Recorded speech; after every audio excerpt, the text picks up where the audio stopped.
We all have that one friend who just can't say no to others no matter what the consequences are. Maybe you are that person yourself. Understandably, many people feel guilty in refusing others, or they just simply don't know how to do it politely. We trick our brains into thinking that saying no will have drastic implications on our reputation or relationships. Furthermore, people who want to avoid conflicts are the ones who keep agreeing. There are other factors like empathy and love to consider in the equation. Remember that wisely using your time and energy isn't a selfish thing to do. We all have it in a limited amount, and if we keep expending it on unnecessary people or things, we will end up being exhausted. A relationship in which one person agrees or says yes the whole time isn't a healthy one. In this video, we will learn how to say no without being rude, and when to say yes sometimes. So stick till the end to find out. Just this 2-letter word will save you from being the punching bag of your colleagues, family, or even your boss. But before we learn how to say no, we must learn when to say it. Timing and circumstances are 2 key factors to consider. You should say no whenever you feel uncomfortable doing something.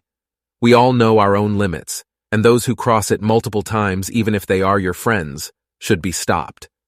Secondly, at the workplace, everyone likes to prove their worth. Hence, they are more likely to say yes to everything. This condition might also happen between 2 partners in a relationship, where one of them is always more overburdened than the other. Accept the fact that even your stamina has a limit and make others know that.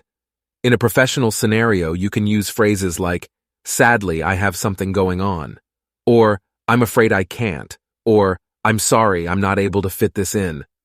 If your boss wants to assign you something additional but it's already your off time, you can try saying, "I will make sure to look at it first thing in the morning." Or if you already have a lot on your plate, you can say, "With my current workload, I won't be able to finish this task within the time you'll need."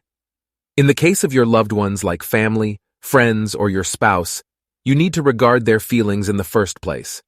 Try to talk to them calmly when they are in a good mood. Start your conversation with diplomatic phrases like, "Would it be okay if we do it this way?" Or, "I don't think it will work for us," or, "Maybe next time we can consider," etc., etc. Another time you should say no is when you're just trying to please them.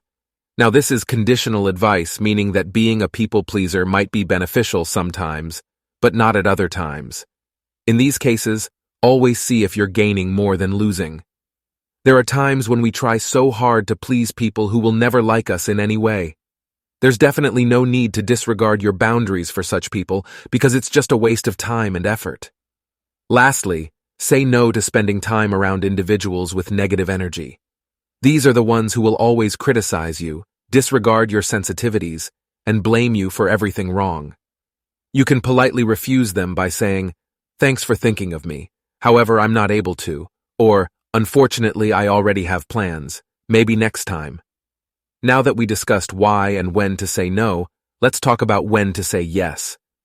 It is a simple rule of thumb that when you are in the starting stage of something, you should say yes frequently. Say yes until you have to say no. For example, in a new workplace setting, saying yes can open many doors for you.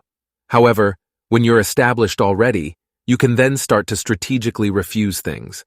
Or if you're new in a city, don't be shy about meeting new people until you make good friends. Additionally, when someone asks for genuine advice or help, that is when you should say yes. That's it for today, folks. What are your personal tips to say no? Let us know in the comments. Hope you enjoyed the video, and if you do, subscribe and like our channel to see more self-growth related videos. You are an alchemist. Make gold of that. We all have that one friend who just